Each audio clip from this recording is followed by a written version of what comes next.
Assalamualaikum warahmatullahi wabarakatuh. Alhamdulillahillazi an'ama alaina bi ni'mati imani wa Islam. Baiklah, perkenalkan saya Nandita Adiputra, NPM 2110070120024, Program Studi Kesehatan Masyarakat, tugas mata kuliah Etika dan Hukum Kesehatan tentang etika dengan dosen pengampu yaitu Bapak Dr. Nova Arikman SKM MKes.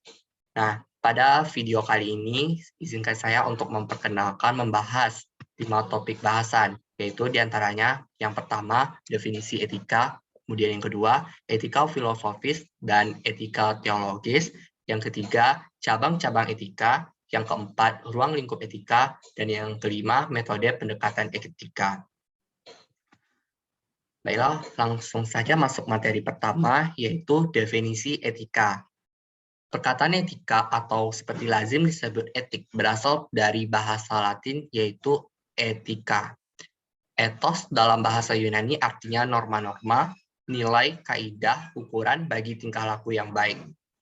Etika adalah mempertimbangkan atau memperhatikan tingkah laku manusia dalam mengambil suatu keputusan yang berkaitan dengan moral. Pada penggunaan akal budi manusia dengan objektivitas untuk menentukan benar atau salahnya tingkah laku seorang kepada orang lain. Etika perlu dipahami sebagai sebuah cabang filsafat yang berbicara mengenai nilai dan norma moral. Etika bermaksud membantu manusia untuk bertindak secara bebas dan dapat dipertanggungjawabkan karena tidak setiap tindakannya selalu lahir dari keputusan pribadi yang bebas dengan selalu bersedia untuk mempertanggungjawabkan tindakannya tersebut karena ada alasan yang jelas atas tindakannya. Kemudian selanjutnya itu contoh etika. Di antaranya pertama, etika terhadap karyawan. Contohnya merekrut karyawan baru harus transparan. Kemudian menentukan kondisi upah harus sesuai dengan jabatan dan kemampuan kerja mereka. Yang kedua, etika terhadap organisasi. Contohnya, pihak majikan harus transparan terhadap karyawan. Kemudian, pihak dalam organisasi dilarang menjual atau membebaskan rahasia organisasi kepada pesaing. Yang ketiga, etika terhadap lembaga lainnya. Contohnya, memberikan informasi terbuka kepada lembaga lainnya terhadap kondisi perusahaan. Selanjutnya, dilarang melanggar aturan yang telah disepakati bersama dengan pihak lain. Kemudian, keempat, etika terhadap konsumen. Contohnya, memberikan informasi secara detail kepada konsumen agar tidak terjadi kekeliruan. Kemudian, memberikan pelayanan yang maksimal kepada konsumen agar konsumen tidak berpihak ke perusahaan lain. Selanjutnya, yang kelima, etika terhadap investor. Contohnya, memberikan informasi terbuka kepada investor terhadap kondisi perusahaan. Kemudian, pembagian hasil harus sesuai dengan perjanjian antara perusahaan dan investor. Untuk materi selanjutnya yaitu penjelasan mengenai etika filosofis dan etika teologis. Yang pertama, etika filosofis. Etika secara filosofis adalah suatu etika yang mana bersumber dari aktivitas berpikir yang dilakukan oleh manusia.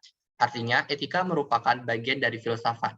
Berbicara tentang filsafat berarti kita perlu mengetahui sifat dari etika, yaitu yang pertama, empiris. Empiris adalah cabang filsafat yang membahas sesuatu yang ada atau konkret. Misalnya filsafat hukum yang mempelajari mengenai hukum. Kemudian non-empiris merupakan filsafat yang berusaha melampaui hal konkret dengan seolah-olah menanyakan sesuatu yang ada di balik semua gejala konkret. Kemudian materi selanjutnya yaitu etika teologis. Ada dua hal yang perlu diingat berkaitan dengan etika teologis. Yang pertama, etika teologis tidak berbatas pada agama tertentu, tetapi setiap agama dapat memiliki etika teologisnya masing-masing. Kedua, etika teologis merupakan bagian dari etika secara umum, karena banyak unsur di dalamnya yang dalam etika secara umum dan dapat dipahami sebagai memahami etika secara umum. Contohnya, etika teologis dalam agama Kristen ialah etika yang bersumber dari presuposisi tentang Allah atau yang ilahi. Kemudian materi selanjutnya yaitu cabang ilmu etika. Cabang ilmu etika yang pertama, metaetika. Metaetika selalu menyertai etika filosofis. Misalnya, Aristoteles telah menyiratkan bahwa pengetahuan yang kurang tepat dimungkinkan dalam etika daripada dalam bidang penyelidikan lainnya. Dan dia menganggap pengetahuan etika bergantung kepada kebiasaan dan akulturasi dengan cara yang membuatnya berbeda dari jenis pengetahuan lainnya. Metaetika ini bertanya bagaimana kita memahami, mengetahui tentang, dan apa yang kita maksud ketika kita berbicara tentang apa yang benar dan apa yang salah. Sebuah pertanyaan etis yang bertujuan kepada beberapa pertanyaan praktis tertentu, seperti haruskah saya makan sepotong kue coklat ini, tidak bisa menjadi pertanyaan meta-etis. Kemudian cabang ilmu etika yang kedua yaitu etika normatif. Etika normatif adalah studi tentang tindakan etis. Ini adalah cabang etika yang menyelidiki serangkaian pertanyaan yang muncul ketika mempertimbangkan bagaimana seseorang harus bertindak secara moral. Namun secara tradisional, etika normatif juga dikenal sebagai teori moral. Adalah studi tentang apa yang membuat tindakan menjadi benar dan salah. Teori ini menawarkan prinsip moral menyeluruh yang dapat digunakan seorang dalam menyelesaikan keputusan moral yang sulit. Pada pergantian abad ke-20, teori moral menjadi lebih kompleks dan tidak lagi hanya mementingkan kebenaran dan kesalahan, tapi tertarik pada berbagai jenis status moral. Selama pertengahan abad ini, studi tentang etika normatif menurun karena metaetika semakin menonjol. Kemudian, cabang etika selanjutnya yaitu etika deskriptif. Etika deskriptif yaitu etika yang menelaah secara kritis dan rasional tentang sikap dan perilaku manusia serta apa yang dikejar oleh setiap orang dalam hidupnya sebagai suatu yang bernilai. Artinya, etika deskriptif tersebut berbicara mengenai fakta secara apa adanya, yakni mengenai nilai dan perilaku manusia sebagai suatu fakta yang terkait situasi dan realitas yang membudaya. Dapat disimpulkan bahwa tentang kenyataan dalam penghayatan nilai atau tanpa nilai dalam suatu masyarakat yang berkaitan dengan kondisi tertentu memungkinkan manusia dapat bertindak secara etis. Kemudian untuk materi selanjutnya yaitu ruang lingkup etika, yang termasuk dalam ruang lingkup etika diantaranya yang pertama, menyelidiki sejarah etika dan teori lama serta baru tentang tingkah laku manusia. Kemudian yang kedua, membahas cara-cara menilai baik dan buruknya suatu perbuatan. Yang ketiga, menyelidiki faktor-faktor yang mempengaruhi lahirnya tingkah laku manusia, baik itu naluri, adat, tingkah laku, maupun lingkungan. Yang keempat, menerangkan macam-macam akhlak yang baik atau akhlak memudah dan akhlak yang buruk atau disebut juga dengan akhlak masmumah untuk menuju kemuliaan sesuai Al-Quran dan hadis.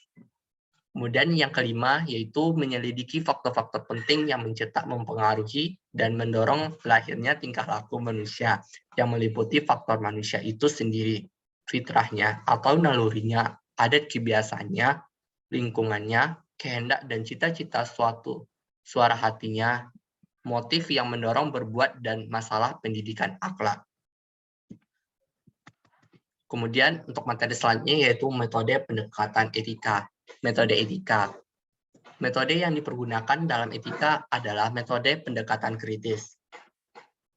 Etika pada hakikatnya mengamati realitas, sifat, sikap, tingkah laku, dan perbuatan manusia secara kritis. Etika tidak memberikan ajaran ataupun ideologi, melainkan memeriksa, merefleksi, mengevaluasi, dan menganalisa kebiasaan-kebiasaan, nilai-nilai, norma-norma, dan pandangan-pandangan moral secara kritis. Etika menuntut agar ajaran-ajaran moral tersebut dapat dipelajari dan dihayati oleh setiap manusia, kemudian dapat dilaksanakan dalam kehidupannya secara nyata, dan dipertanggungjawabkan di hadapan dirinya, orang lain, alam semesta, dan Tuhan Yang Maha Esa. Selain itu, etika dengan metode pendekatan kritisnya berusaha untuk menjernihkan persoalan-persoalan moral secara benar dan profesional. Kemudian untuk materi selanjutnya yaitu pendekatan etika. Pendekatan yang akan dipergunakan dalam penanaman etika adalah pendekatan yang biasa dipergunakan dalam pendekatannya pendidikan nilai. Kenapa demikian? Karena pada esensinya pendidikan nilai dan etika adalah sama, yaitu bertujuan untuk menjadikan manusia menjadi lebih baik berdasarkan etika dan moralitas. Bahkan nilai merupakan bahasan utama dalam etika, maka pendekatannya yang dipergunakan pun tidak jauh berbeda. Menurut Superkata, ada 5 pendekatan, yaitu yang pertama pendekatan penanaman nilai, kedua pendekatan perkembangan moral kognitif, yang ketiga pendekatan analisis nilai, yang keempat pendekatan klarifikasi nilai, yang kelima pendekatan pembelajaran berbuat. Nah, untuk lebih jelasnya, saya akan merekomendasikan beberapa sumber yang saya dapatkan mengenai pembahasan saya tadi sebelumnya. Di antaranya seperti yang bisa saudara lihat ini.